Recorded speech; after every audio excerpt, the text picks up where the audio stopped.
और इस बीच दिल्ली से एक और बड़ी खबर सामने आ रही है। राजस्थान भाजपा की तीसरी सूची का भी काउंटडाउन शुरू हो चुका है। कल दिल्ली में राजस्थान कोर ग्रुप की बैठक है। आज रात तक राजस्थान भाजपा के नेता दिल्ली पहुंचेंगे। शेष बची हुई 76 सीटों पर अंतिम सहमति बनाई जाएगी। 1 नवंबर को भाजपा केंद्रीय चुनाव समिति की बैठक प्रस्तावित की गई है। भाजपा से इसी बैठक में प्रत्याशियों के नाम पर अंतिम मुहर लग जाएगी और इसके बाद माना यह जा रहा है कि बीजेपी की तीसरी सूची भी कभी भी जारी की जा सकती है 1 नवंबर के बाद। राजस्थान में अब तक 124 सीटों पर प्रत्याशियों का ऐलान हो चुका है और जो शेष सीटें बची हुई उन्हें लेकर लगातार चिंतन किया जा रहा है। इसीलिए ज्यादा जरूरी हो जाता है क्योंकि पहले ही जो बीजेपी के दिग्गज नेता वो कह चुके हैं कि जब कमान से एक बार तीर निकल जाती है तो उसे वापस नहीं लिया जा सकता है और ऐसे में तीर सही निशाने पर जाकर लगे, सही प्रत्याशी को मैदान में उतारा जाए जिससे विरोध का सामना भी ना करना पड़े। क्योंकि इससे पहले जब 2 सूचियां बीजेपी की ओर से सामने आई तो बड़ी संख्या में विरोध का सामना करना पड़ा।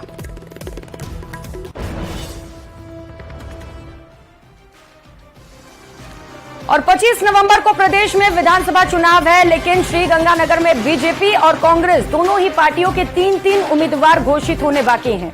श्रीगंगानगर में विधानसभा की 6 सीटें हैं जिन पर दोनों ही पार्टियों ने 3-3 उम्मीदवारों के नाम घोषित कर दिए हैं, लेकिन दोनों ही पार्टियों में टिकट न मिलने से खफा नेताओं की नाराजगी बढ़ती चली जा रही है। श्रीगंगानगर की सादुलशहर विधानसभा सीट पर कांग्रेस नेता ओम बिश्नोई ने टिकट कटने से नाराज होकर पार्टी से बगावत का ऐलान किया, तो वहीं सूरतगढ़ सीट पर टिकट कटने से नाराज कांग्रेस नेता हनुमान मिल के समर्थकों के द्वारा कांग्रेस पार्टी के द्वारा डूंगर राम गैदर को टिकट दिए जाने का विरोध लगातार किया जा रहा है।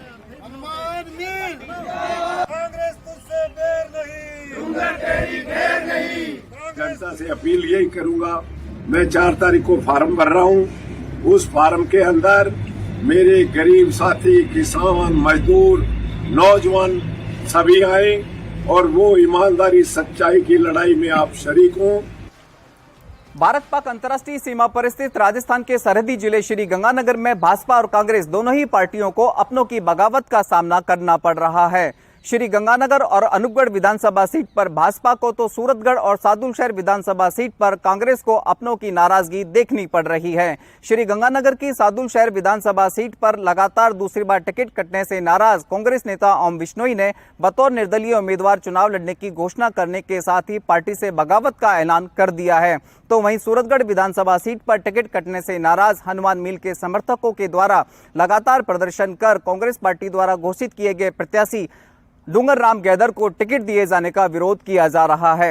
हनुमान मिल के समर्थक लगातार प्रदर्शन कर कांग्रेस प्रत्याशी डूंगर राम गैदर का टिकट रद्द कर हनुमान मिल को देने की मांग कर रहे हैं।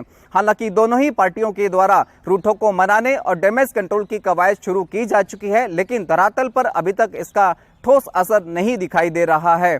सबसे खास बात यह है, दोनों ही राजनीतिक पार्टियों के द्वारा श्रीगंगानगर जिले की 3-3 विधानसभा सीटों पर अभी भी अपने प्रत्याशियों की घोषणा करना बाकी है। ऐसे में यह तय माना जा रहा है कि आने वाले दिनों में बगावत के ये सुर और तेज होंगे।